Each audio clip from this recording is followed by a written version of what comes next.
How many have heard of the lost Gospel of Thomas? The lost Gospel of Thomas. Some of you have heard of that text. Very, very powerful text.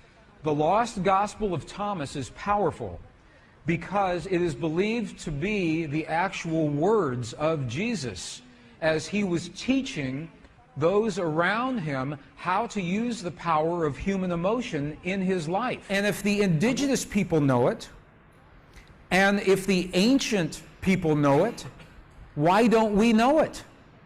What happened to our knowledge? Well, this is a very good question. And the answer is this. In our Western tradition, and when I say Western, I'm assuming that we are of the Judeo-Christian tradition, is what I'm talking about here.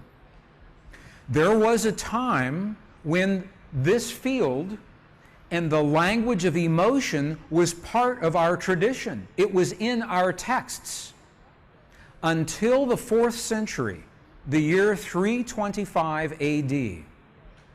In the year 325, something happened. Our texts were edited, and we lost tremendous amounts of information. The Emperor Constantine, in the early Christian church, with the early Christian Bible, had to make decisions. What information do we include? What information do we exclude?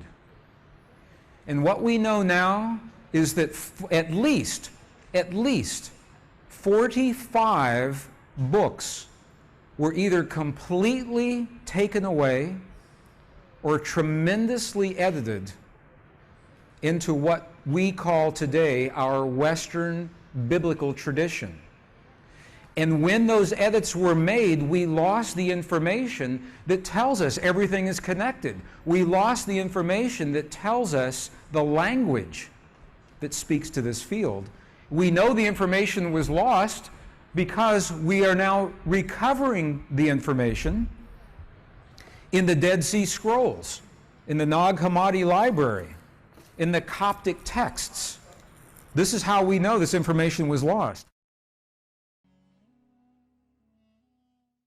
To unleash the force of the divine matrix in our lives, first, we have to understand how it works. And the science tells us how it works.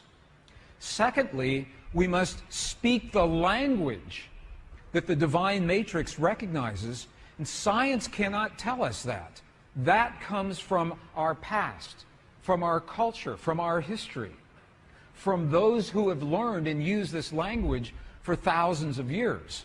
So this is what we're doing right now. We're learning what did Jesus and what did the great masters say about this language.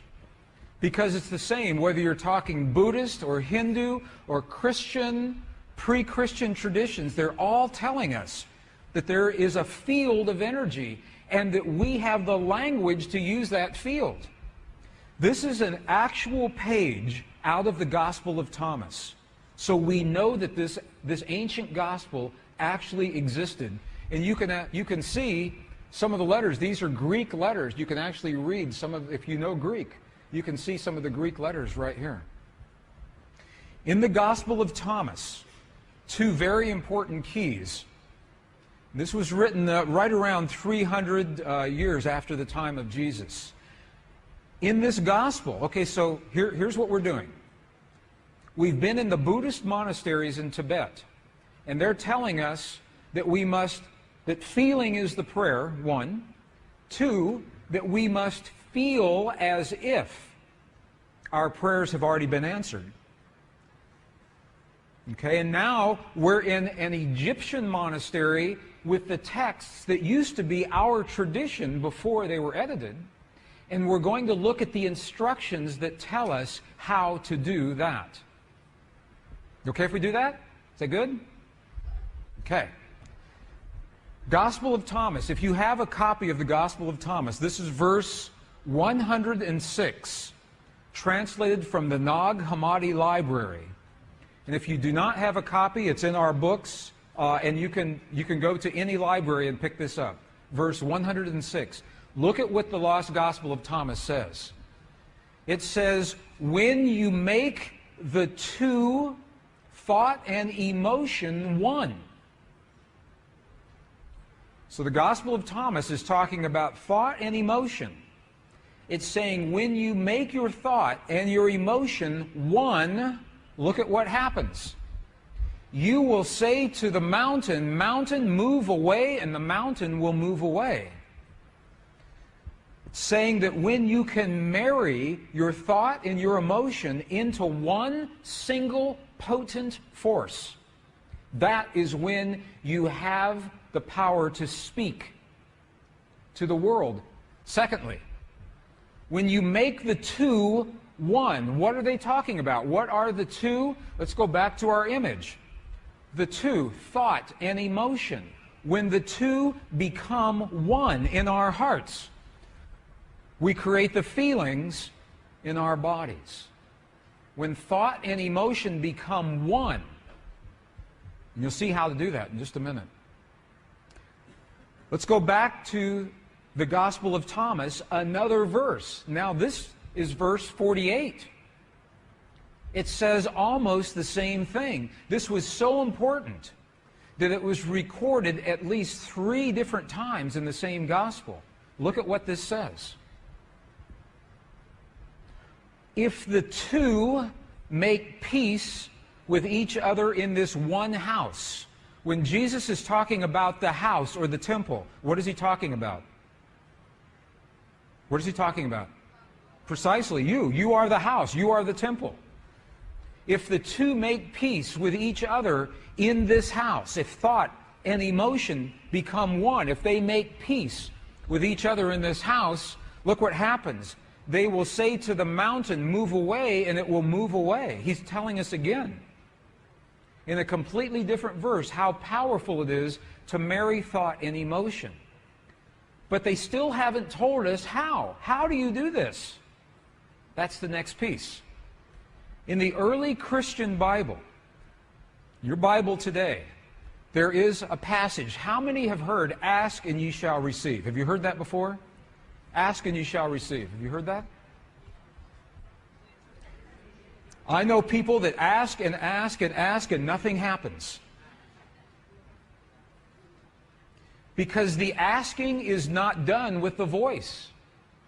The asking is not done, "Please, please, bring this to my world." That's not asking.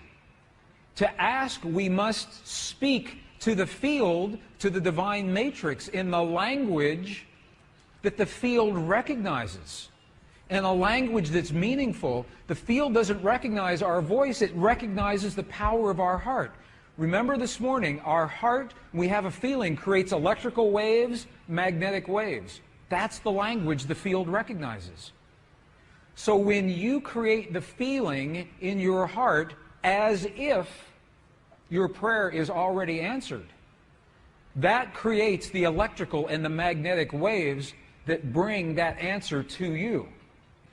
In the Bible that you have today, the King James Version, John 16, 23, 24, what you have is the condensed version. You have the edited version. The edited version looks like this. This is the edited version. "Whatsoever ye ask the Father in my name, he will give it to you. Hitherto have ye asked nothing in my name." Okay? "Ask and ye shall receive, that your joy may be full." Okay, this is the edited version. This is so amazing to me because they took out the 2 sentences that tell us how to ask. In the 4th century, when the edits happened, they took those 2 sentences out. Would you like to see those 2 original sentences? Okay, we'll go back into the original Aramaic and we'll look at a new translation. This is the original Aramaic. It begins, it looks very similar. So this is the retranslated version with the missing pieces. "All things that you ask straightly, directly from inside my name, you will be given. It says, so far you've not done this, because if we ask with our voice, we have not done this. Now here's the piece that was edited. Here is what was lost. Look at these two very powerful sentences. Ask without hidden motive and be surrounded by your answer. Be enveloped by what you desire, that your gladness be full. Look at what it's saying. It's not saying to speak a word. It's saying to be surrounded, to feel as if. If you are surrounded, you are feeling as if your answer has already happened. Be enveloped. If you want the perfect relationship in your life, if you want the healing in the body of your loved ones, feel the feeling of what it is like as if that has already happened. Be enveloped by what you desire, because that is when your thought and your emotion become one. You think the thought of the healing in your loved ones, and you feel the love of that thought. They become one, and that is the language that this field recognizes. Does that make sense? Are you okay with that? You're going to see an example of this, another example here in just a moment. Ask without hidden motive. What does that mean? Hidden motive. Ask without judgment. This is precisely what the Buddhists are telling us. Ask without the judgment of the right or the wrong or the good or the bad. Ask without the ego. Ask from the heart. Is this meaningful to you? Is this helpful at all? Let me give you an example then. Because to be, if it says be surrounded, that means to feel as if. To feel as if. Now, if that sounds too religious, because it's from the Bible, we spoke this morning about Neville, the philosopher Neville, early in the 20th century. His book, The Power of Awareness. Look at what he says. It's the same thing. Neville says, you must make your future dream a present fact now by assuming the feeling of your wish fulfilled, to come from the place that it's already happened.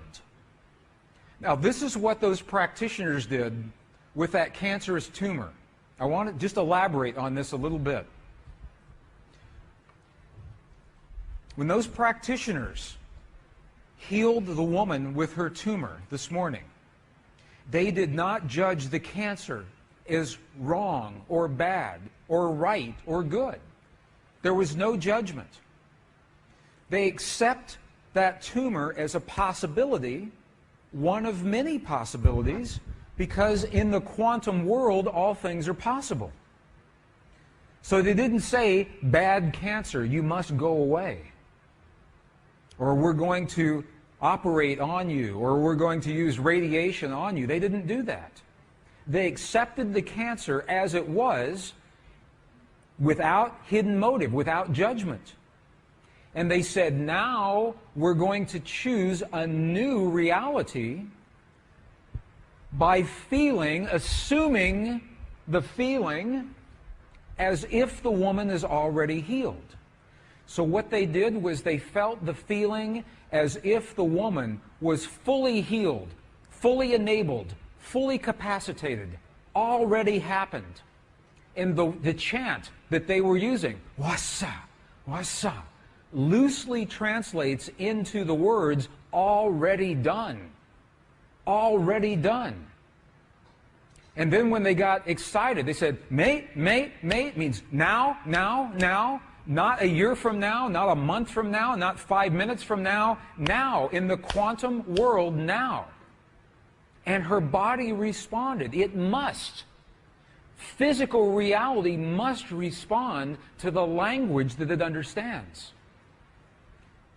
So in the Buddhist traditions, they are telling us the quality of the feeling, And in the Judeo-Christian traditions, they are giving us the instructions to be surrounded, to be enveloped, how to create that feeling. And when you put those all together, it's something that happens in our hearts, not in our minds. Feeling as if the prayer is already answered with no judgment and no ego, and feeling from the result. Feeling from the result as if it's already happened. Are there any martial artists here in the room? Karate experts? I studied martial arts when I was in my 20s and 30s, a little bit in my 40s and 50s. Have you seen martial artists when they demonstrate their focus by breaking a concrete block? Have you seen that? You've all seen that before, right? Okay, here's the secret. Here is the secret to breaking that block. When the martial artist is focused on that block, the very last thing that they are thinking is about their hand hitting the block. Because if they think about that, they know it will hurt.